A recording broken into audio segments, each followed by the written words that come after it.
Hi everyone, welcome to the Crimsafe Endurance Countdown. I'm Briony Ingerson, with me Steve Richards. Hi Briony.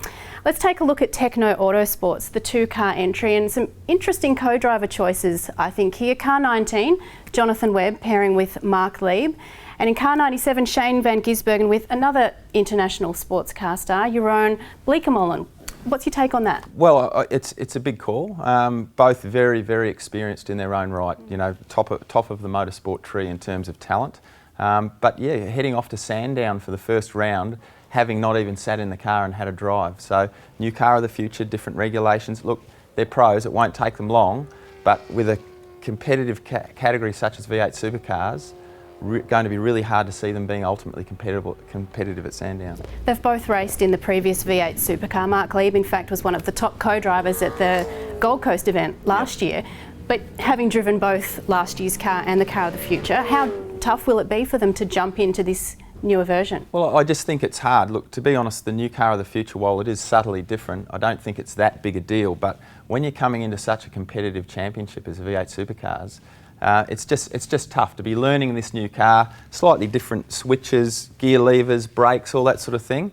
That's what makes it hard, because you still have to go out there and race. Yeah.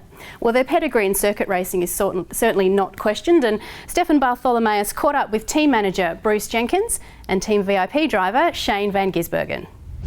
I am here with Bruce Jenkins, and now Bruce, you've spent a lot of time overseas yourself. You've gone with a couple of international co-drivers. What's the thinking behind that? The Endurance Championship this year is different to last year. It's now 3 races instead of the 1. And the European drivers look at Bathurst and have always wanted to come and do it. And we've been given this opportunity. And I think it's only right to give that opportunity to some drivers who have been very interested in doing it. I mean, we've taken on Mark Lieb again this year. He did a fantastic job for us last year, and we finished second at the Gold Coast. But he really wants to do Bathurst. It's very high on the list of the races they want to do. Jeroen, again, another one, very, very quick, but wants to do Bathurst. So give him a chance. Let's see where we go. Is it important that they're two guys who have been in the cars before? I think it makes a very big difference, yes. Their experience in both ALMS, WEC and in V8 supercars is important. So yes, their current experience in last year's car is going to give them a good stepping stone, yeah. You referenced the fact there that we're running under a new set of technical regulations this year. Do any elements of that help them in terms of the rear end of the car or anything like that?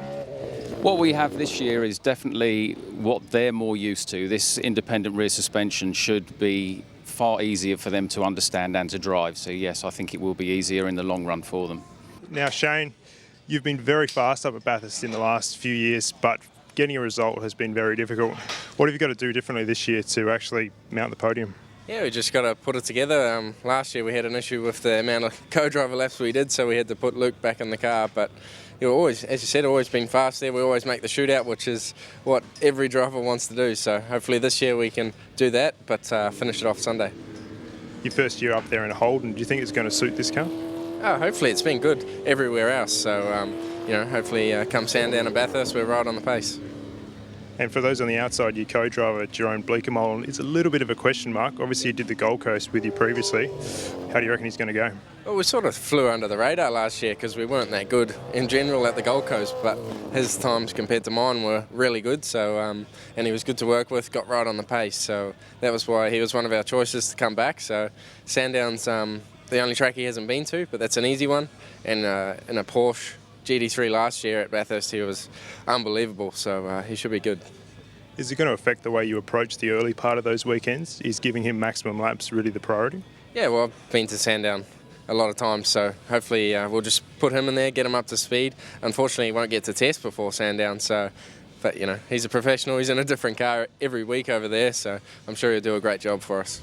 Bruce Jenkins and Shane van Gisbergen there, and Techno Autosports, of course, always one to watch come the endurance races. Okay, well, make sure you stay tuned to speedcafe.com for more of the Crimsafe Endurance Countdown.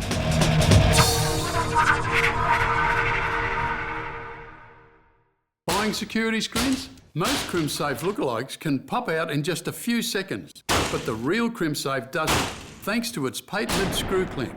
Cheap lookalikes can pop out because they're only held in with a piece of plastic. But Crimsafe's screw clamp locks the mesh and spreads the impact. Crimsafe resists attack and corrosion and now has the ultimate warranty, 15 years.